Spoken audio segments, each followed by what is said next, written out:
Good morning, class. Today we discuss a lesser-known gem from the first half of the 20th century. Gatsby! No! Gatsby. Why would you even guess that? I said lesser-known. Yeah, Gatsby is like the most known. Okay, never mind. We're here to discuss John O'Hara's Appointment in Samarra, a tragic, fast-paced novel published in 1934. Whoa! The story, set in a fictional Pennsylvania town, takes place over 3 days, chronicling the self-destruction of Julian English, a wealthy, charismatic, yet deeply flawed man whose impulsive actions lead to his downfall and, spoiler alert, demise. Another uplifting story, I see. Julian, the protagonist. Present. Oh, hi. Welcome.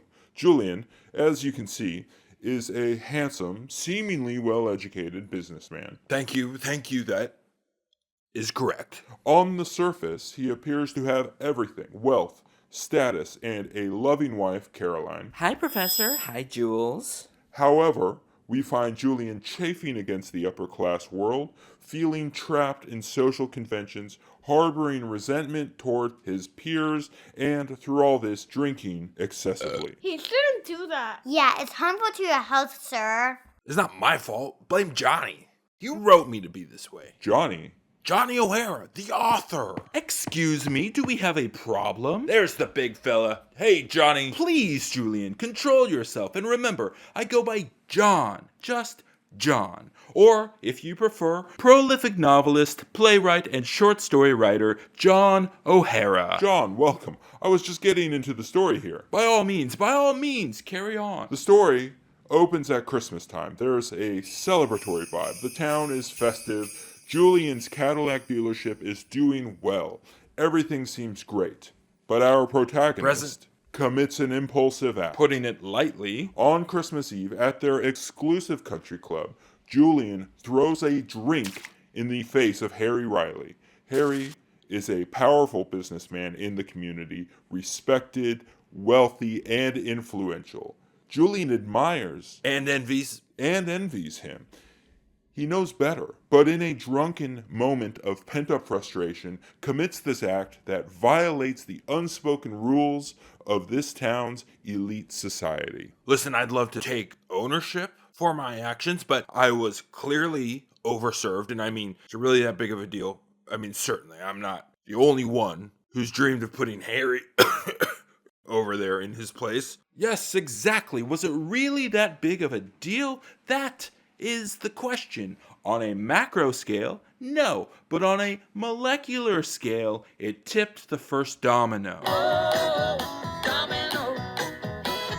Excuse me, Van Morrison? We're kind of in the middle of something here. Oh, sorry, I thought I heard someone request my song Domino, or should I say, my hit song, Domino. Hit song, all right. Peaked at what? Number 8 on the Canadian charts? Such hostility from a fellow Irishman. Technically, Van, you're from Northern Ireland. Yes? Basically British. I don't think that's exactly how that works. Guys, please, we're in the middle of something. Apologies. Sorry. Back to the story. Julian's assault on Harry is the first domino in a series of self-sabotaging choices. Indeed. Over the next 2 days, Julian is desperate to undo the damage of his assault on Harry and what it means for his standing in the community. But he keeps digging himself deeper and deeper. He becomes alienated from his community and his wife. Julian's business as proprietor of a Cadillac dealership relies heavily on his social connections, and thus begins to suffer as associates and friends alike begin to distance themselves from him. Some friends, huh? This is exactly the problem, Jules. You take no responsibility for your own actions. As his wife becomes deeply disappointed and he's nearly alienated himself from everyone else, he turns further to alcohol, making even worse choices. Like what? Like staying up till late? Like not brushing his teeth before bed? No. Well, yes, actually. But more importantly, this behavior leads to a fistfight, an affair, increasing paranoia, and erratic behavior. Excuse me, can we get an unbiased professor in here? Oh, shush. I mean, this guy really does sound prejudiced against me. By the time December 26th rolls around, Julian is entirely a man undone, realizing he has destroyed his reputation and his marriage. And his sense of self. He is trapped, humiliated, and sees no way out. Alone and intoxicated, As usual. Julian takes his own life. One final act of self-destruction. Indeed, importantly, we see that Julian's downfall was not caused by external forces, but predominantly by his own choices, his impulsiveness, pride, and inability to cope with inner turmoil. So fatalistic. At its heart, Appointment in Samarra is a meditation on fate and free will.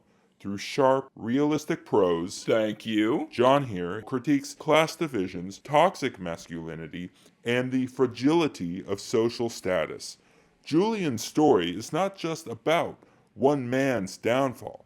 It's about how one wrong move in a rigid society can seal a person's fate. Tragic. Bummer. We used to say, sha la la la la la la la la la la Van Morrison, get out of here. Not now, Van Morrison. What's fatalistic mean? Super And then- okay. Fatalistic expialidocious.